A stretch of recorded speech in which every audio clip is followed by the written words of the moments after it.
ನಮಸ್ಕಾರ ಕರ್ನಾಟಕ. ಮತ್ತೆ ಶುರುವಾಯ್ತು ಗುರು. ಈ ಯಾವನೋ ಅಧಿಕಾರಿ ಅಂತ ಅವನಲ್ಲ ಇವನು. ಮೋಸ್ಟ್ಲಿ ನಿಜವಾಗ್ಲೂ ಹೇಳ್ತೀನಿ, ಗೋರ್ಮೆಂಟ್ ಕೆಲಸ ಮಾಡ್ಕೊಂಡು ಇರೋದ್ ಬಿಟ್ಬಿಟ್ಟು ಬರೀ ಡ್ರೋನ್ ಪ್ರತಾಪಿಂದಾನೆ ಸುತ್ತಾ ಇದ್ದಾನೆ ಅಂತ ನನಗೆ ಅನ್ನಿಸ್ತಾ ಇದೆ. ಏನಪ್ಪ ವಿಷಯ ಅಂದ್ರೆ, ಇವತ್ತು ಈಗ ಪ್ರೆಸೆಂಟ್ ನಗರ ಠಾಣೆಯಲ್ಲಿ ವಂಚನೆ ಪ್ರಕರಣ ದಾಖಲು ಮಾಡಿದ್ದಾರೆ. ಅದು ಏನು, ರೈತರಿಗೆ ವಂಚಿಸಿದ್ದಾರೆ ಅಂತ ಒಂದು ಪ್ರಕರಣ ದಾಖಲು ಮಾಡಿದ್ದಾರೆ. ಆದ್ರೆ ಅಲ್ಲಿ ರೈತರು ಬಂದು ಯಾರು ಕಂಪ್ಲೇಂಟ್ ಕೊಟ್ಟಿಲ್ಲ ಗುರು. ಇವನ್ ಜಪ ಮಾಡ್ಕೊಂಡು ಓಡಾಡ್ತಿದ್ರಲ್ಲ ಅವರೆಲ್ಲ ಸೇರ್ಕೊಂಡು ಒಂದ್ ಕಂಪ್ಲೇಂಟ್ ಕೊಟ್ಟಿದ್ದಾರೆ ಡ್ರೋನ್ ಪ್ರತಾಪ್ ಮೇಲೆ. ನಿಜ ಹೇಳ್ತೀನಿ, ಇವ್ರಿಗೆ ಡ್ರೋನ್ ಪ್ರತಾಪ್ ಒಂದು ಜಪ ಬಿಟ್ರೆ ಬೇರೆ ಏನು ಸಿಗ್ತಾ ಇಲ್ಲ.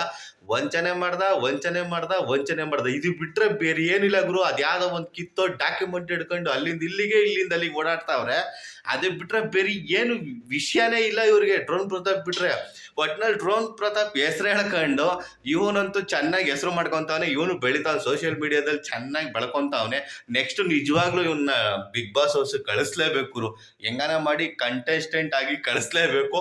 ಮತ್ತೆ ಸ್ನೇಹಿತರೆ, ಈ ಒಂದು ಪ್ರಕರಣ ಏನಿದೆ, ನನಗೆ ಯಾಕೋ ಅದನ್ನ ಏನ್ ತನಿಖೆ ಮಾಡ್ತಾರೋ ನನಗೊಂದು ಅರ್ಥ ಆಗ್ತಾ ಇಲ್ಲ. ಮೋಸ್ಟ್ಲಿ ಇವರೆಲ್ಲ ಕ್ಯಾಶ್ ಅಲ್ಲಿ ವ್ಯವಹಾರ ಮಾಡಿದ್ದಾರೆ ಅಂತಾರೆ. ಯಾವ್ದು ಚೆಕ್ ಮುಖಾಂತರ ಇಲ್ಲ. ಇವನು ಡ್ರೋನ್ ಕೊಟ್ಟಿದ್ದಾನೆ, ಅದೇನು ಅರ್ಥ ಇಲ್ಲ ಬರ್ತಾ ಇಲ್ಲ. ಒಟ್ನಲ್ಲಿ ಏನಾಗುತ್ತೋ ಗೊತ್ತಿಲ್ಲ. ಒಟ್ನಲ್ಲಿ ಈಗ ತಾನೇ ಡ್ರೋನ್ ಪ್ರತಾಪ್ ಬಿಗ್ ಬಾಸ್ ಮುಗಿಸ್ಕೊಂಡು ಬಂದಿದ್ದಾರೆ.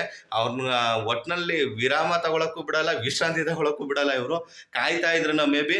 ಮತ್ತೆ ಸ್ನೇಹಿತರೆ, ಈ ಒಂದು ಕೇಸ್ ಬಗ್ಗೆ ನಿಮ್ಮ ಅಭಿಪ್ರಾಯ ಏನಾದರೂ ಇದ್ರೆ ಕಮೆಂಟ್ ಬಾಕ್ಸ್ ಅಲ್ಲಿ ತಿಳಿಸಿ. ಹಾಗೆ ನನ್ನ ಚಾನಲ್ನ ಯಾರು ಸಬ್ಸ್ಕ್ರೈಬ್ ಮಾಡ್ಕೊಂಡಿಲ್ವೋ ಸಬ್ಸ್ಕ್ರೈಬ್ ಮಾಡ್ಕೊಳ್ಳಿ, ಸಪೋರ್ಟ್ ಮಾಡಿ.